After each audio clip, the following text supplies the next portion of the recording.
Hi everybody, this is Pam Sled with Jesus Junk Journals, and so I'm continuing my series for beginning junk journal people, and today we're going to cover gessoing and washi tape. And so this is the gesso that I use.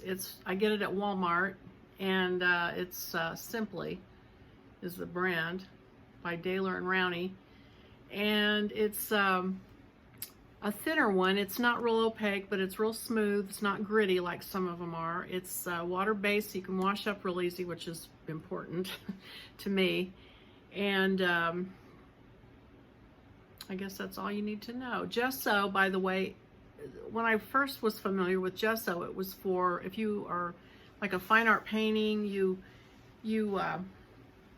treat your canvases with gesso. You put that on the fabric of your canvas, and then you paint your oil paints or acrylic paints over the top of it. But for junk journaling, we're going to do something completely different with it. And it's just another fun technique that you can use, another layer of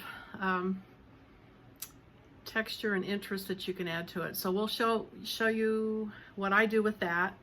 And then we're going to talk a little bit about washi tape. And I have a couple more boxes of these. Some people have big giant bags full of washi tape, so I'm certainly not the be-all end-all expert, but we're going to kind of talk about it a little bit, so if you've not used it or you're not familiar with it, we'll just kind of touch on it and go over it. So anyway, here we go. I'm going to show you how to use gesso to add some interest to your junk journals, what you can do with it, some techniques. And so I'm going to use a credit card, which of course is not a real credit card, but you can buy these at the craft store. Mine came from Illustrated Faith, and you can use this, a piece of cardboard. I have hair coloring tools that are available on Amazon. I like this one, and they're silicone, so they're real easy to clean up. I got this idea from Artie Mays. Artie Mays, A-R-T-Y-M-A-Z-E. She's the one, she used to be a hairdresser, and so she knew about these, but she uses them with her gesso to make pop it open. And so you can take a piece of paper and drop a blob of it on, or you can put it on your page. I'll just put some here. The other thing is you use this piece of wax paper, you crumple it up. This is my favorite tool. Crumple it up, and you dab it with that. So you just get some on your wax paper, and you just dab it. And so, why are we doing this? Because we want it to be layered. We like the collage look, most of us. So we don't want it to just be a page out of a dictionary. We like to collage layers. And this is just one more layer of texture that you can add. Just like you could go over this with stencils and then do this to it, or vice versa. It's also good if you have a page. Maybe you did a tea stain page that you don't like something about, like that big blob there. You just cover it up with some of this and let it dry. And so it makes whatever's going on less important. It knocks it back. So I was going to take some of my pages. So here's a page that I tea stained over the top of some decoupaging. So I've got tea staining, decoupaging, and now I'm going to add some of this. Just a little bit, just here and there maybe.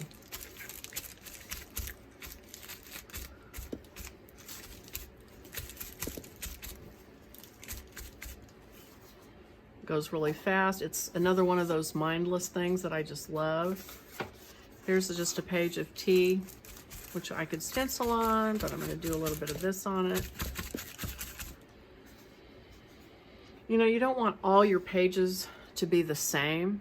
And so I have a lot of stenciling, and so sometimes it's nice to let your eye rest. If you have a really busy, intense page, it's good to have some empty space. And you know, this isn't quite empty, it's still interesting, but it gives your eye a rest before you send them on to your next beautiful, intense page, like this.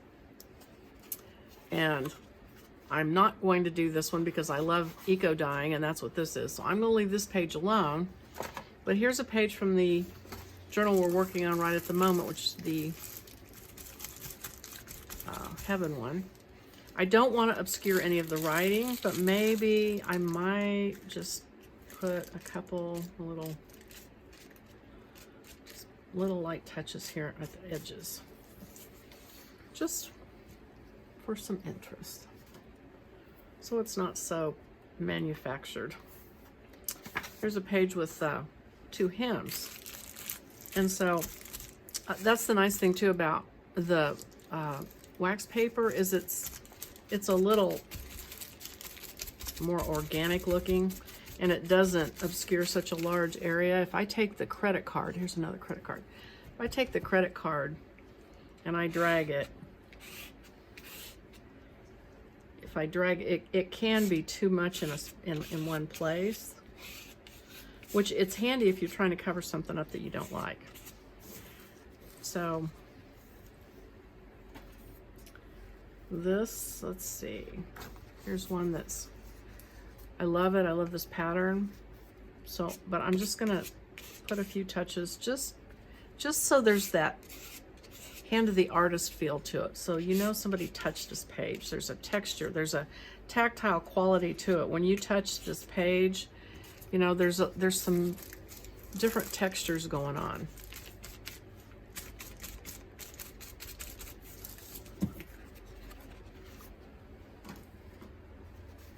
Same with this one.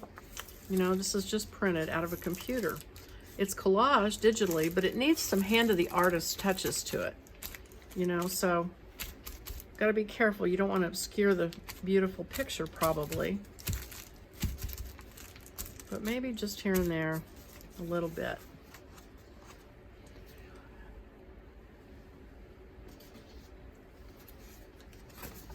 There's several of these where they're already collaged and they're beautiful, I think. I mean, they're beautiful images. So you don't want to do anything to obscure what's going on. You want to be able to see it and know what's happening, but you can still touch parts of it and just add a little bit. Leaving this alone so they can still read it, whoever you give it to or yourself. See if I can find some different ones. Okay, so here's one that I did the napkin decoupage on. So I've got the hymn and the birds, and so maybe I just go over it a little bit. This actually, I think I need to go over it with some distress ink and probably do the same technique with some distress ink and add in some color that's in this, and that some of those colors we talked about that's in the palette of the journal to make it all tie together. That's kind of what that page needs. Here's some now. Here's the ones I stenciled. So that's beautiful, but sometimes now I like this, but sometimes you get it too intense or it's too crazy, and so this is a good way to quiet it down and knock it back a little bit. I won't do a whole lot because I do think this looks pretty good.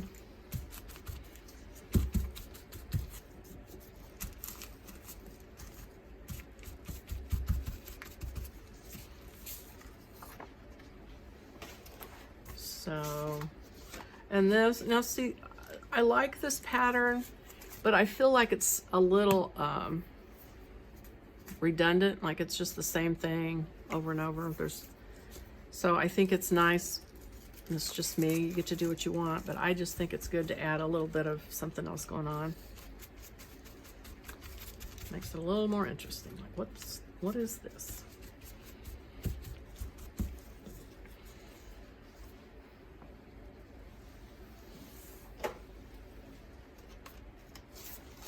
another one that's almost the same as the last one, so for sure.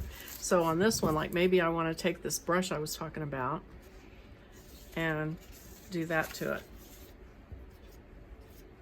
just to add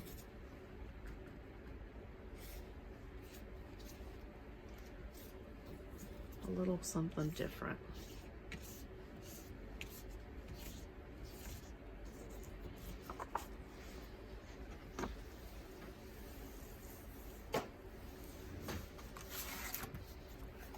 This one I like a lot. I've got the decoupage of music and then the napkin over it, but even this one I want to just, I don't want to lose the date or anything important, but I just kind of want to touch it here and there. Just a little bit.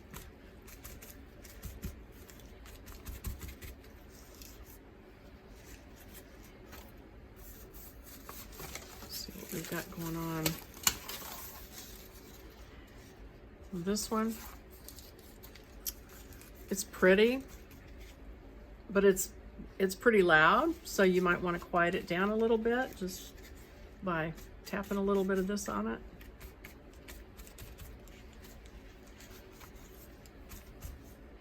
Sometimes you'll get napkins where you like part of it and don't like the other part, and that helps to cover up the parts you don't like.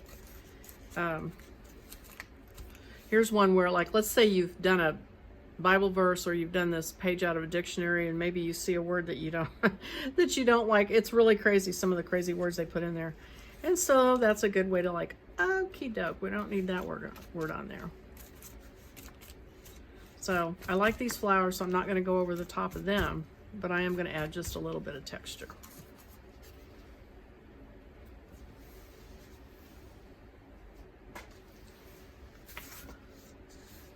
This one, so it's got some the singing or the songs in the napkin, and so I'm going to add just a little bit.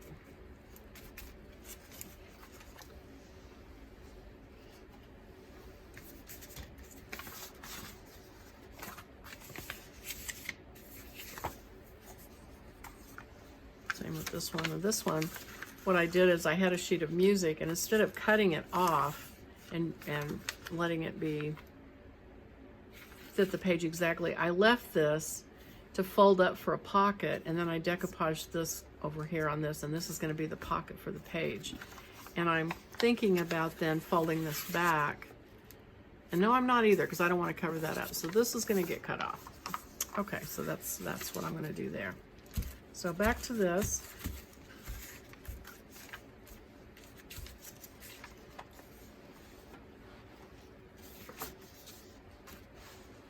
Again, this needs some color up in here, I think. So I'm going to do just a little bit of this here and there.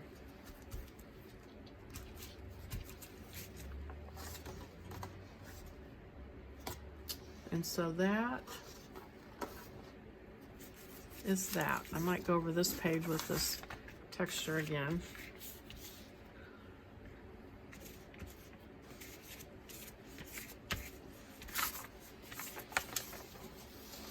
Now these I'm going to use, well, see, this was what I put the stuff on, and it really wasn't anything. It was just kind of a blah tea stain page, but it's kind of cool with this on it. And you know, you don't want to leave it too heavy, but it's, I don't know, I think it just kind of adds some interest when you do that. This is another page that I cut off of. I had to drop, you know, a table covering out of this brown paper, and I did all kinds of painting on it. And then I squirted it with water and ended up with this. Well, instead of throwing it in the trash, I just cut it up in chunks, and now I'm using it as pages. And so, just going to add a little bit of gesso to it too.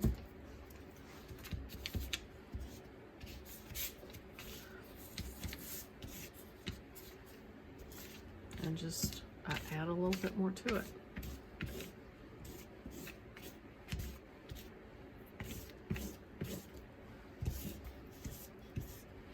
Okay, so that is the gesso thing. So now I'm going to get this out of the way, and I'll be right back with some washi tape. All right, I'm back. I'm going to talk about washi tape. I didn't know what washi tape was for a long time, and when I was doing the Bible journaling, it came up, and so I started watching videos and seeing what people are doing with it. So I have, some people have huge containers of washi tape. I have maybe 3 or 4 boxes, but they come in different widths. They come, this one actually, I think, splits in half, and you can underline your Bible with it. There are some that are more transparent. There are some really opaque ones. Here's a really wide one. And Tim Holtz has some really beautiful ones, which I have some of his here. So washi tape, it's functional and it's pretty. So it can be used for both function and looks. So here's one. I'll show you this journal I've been working on. I needed to fix the paper had ripped. So I got out my washi tape. Now here's the thing about washi tape. It is not that sticky. It doesn't last that long. So you're going to want to put some white glue under it. Wherever you put washi tape, get your glitter glue or Elmer's glue or some white glue and put under it, and that'll make it last. Here's another way to use it. When you sew your signatures in, if you have gaps, you don't want just the plain cardboard, or maybe you used a cereal box or something, you don't want that to show. This is a perfect place to use washi tape to fill those gaps in. And it's good to just add journal cards with washi tape. You know, like I have this piece of paper now, I've got it tucked in here, but maybe I go through here and see, here's a piece here. Now I have some Bible washi tape that I got from Illustrated Faith. So I decided I wanted it here, and I put glue under it. So it's love, let it go, give it to God, keep it holy, prayers, love. So it's just for decoration, or if you need tape, it's a great way to use tape and not have to worry about how it's going to look. So if I wanted to attach this to, oh, here's one here too. I added this little prayer folder, and I put washi tape over the tab, so I thought it was more attractive than the tab just being glued on. So you could cover it with washi tape and glue. But this one, it's a little wide, but the idea is you could just take a piece of your washi tape and tear it off and put it across the top and just attach it like that. Like instead of a paper clip, you can use it for that. So that's what washi tape's for. Looking for other places where I might have used it. I have photos in here. I mean, you can just take a piece of washi tape, and I mean, they leave the jagged edges a lot of times. You can cut it off if you want to, but you just pull it up and just tape it, tear it like that, and you can tape photos in with it. And I'm looking if I used it any more in here. I think that's it on that one. But anyway, so that's my little washi tape talk. And it's just one more thing to use in your journal. One more, you know, fun thing to do. Go through your journal at the end and just kind of look for places where you might want to put some washi tape if you didn't use it already. So, all right. I think that's it for this time. I'll see you next time.